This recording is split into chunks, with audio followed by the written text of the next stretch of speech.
Sullivan's break into wrestling was gradual. Around 1970, he started informal training sessions at local gyms and small halls under the guidance of wrestlers connected to Tony Santos' promotion.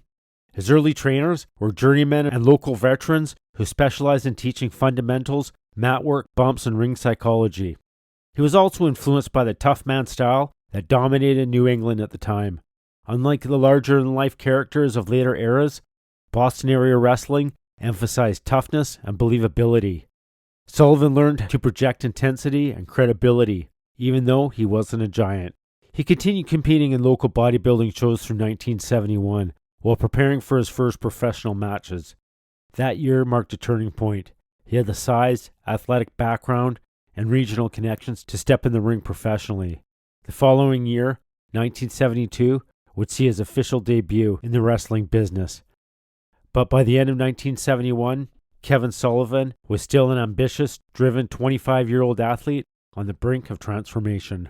Everything that would later define Sullivan, his psychological depth, his understanding of athletic performance, and his fascination with power and control, had roots in this early period. Before he became the Taskmaster, before the satanic imagery and dark promos, Kevin Sullivan was a disciplined, ambitious kid from South Boston who saw pro wrestling both as an art and as a survival strategy.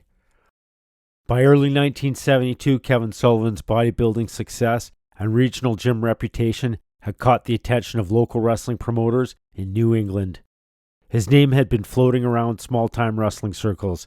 He had the look, the strength, and most importantly, the attitude promoters liked. He began working under the guidance of Tony Santos Sr., whose international championship wrestling promotion ran small shows throughout Massachusetts, New Hampshire, and Rhode Island. Santos' operation was modest. Cards were often held in VFW halls and local armories, but it was a legitimate entry point for a young talent.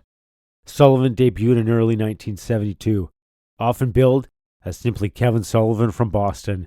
He played a clean-cut, athletic babyface, the kind of blue-collar good guy regional fans could relate to.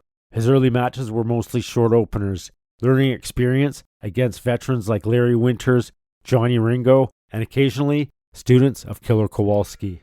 Though still green, Sullivan showed remarkable ring intelligence. His movements were crisp, and he understood how to tell a story physically, a skill that came from his years of watching old school pros. While not flashy, his matches were intense and believable. His stamina set him apart from other rookies.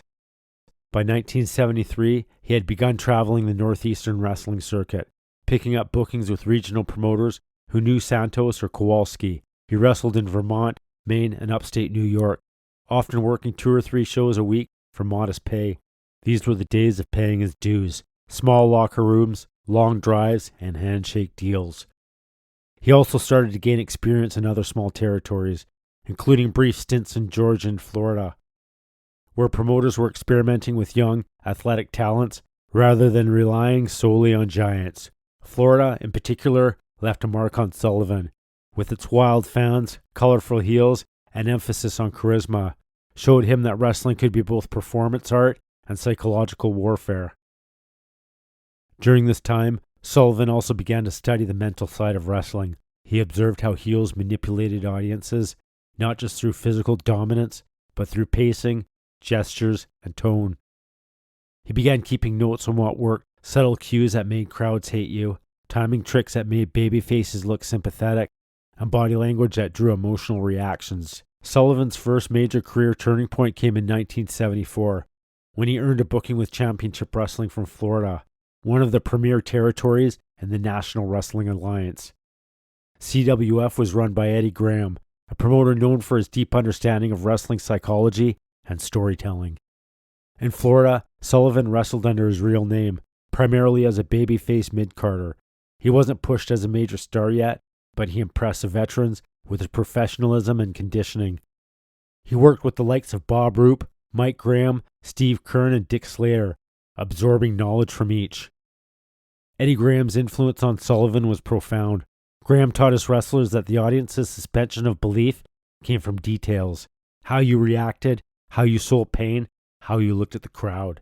Under Graham, Sullivan learned that wrestling wasn't about moves, it was about emotion. By 1975, Sullivan has started to feel confined by his role as a bland babyface. He recognized that the market was saturated with good-looking young athletes, and he needed something different to stand out. Drawing inspiration from his Boston upbringing, where toughness, intimidation, and psychological control were part of everyday life, Sullivan began experimenting with a more aggressive, mean-spirited character. His transformation began subtly: shorter promos, more intensity in the ring, and a simmering hostility in interviews. He stopped smiling for the fans and started glaring at them. By late 1975, the clean-cut Boston athlete had evolved into a rugged, unpredictable presence. In interviews from that time, Sullivan described the change as finding the real part of me that fit the business. He didn't yet have the full Taskmaster persona, but he was developing the psychological base for it. The idea that control, intimidation, and manipulation could be more powerful than brute force. Sullivan also took heavy influence from the psychological heels of that time: Terry Funk, Ernie Ladd, and the Sheik. He saw that evil could be more fascinating than good, and that fear could sell tickets.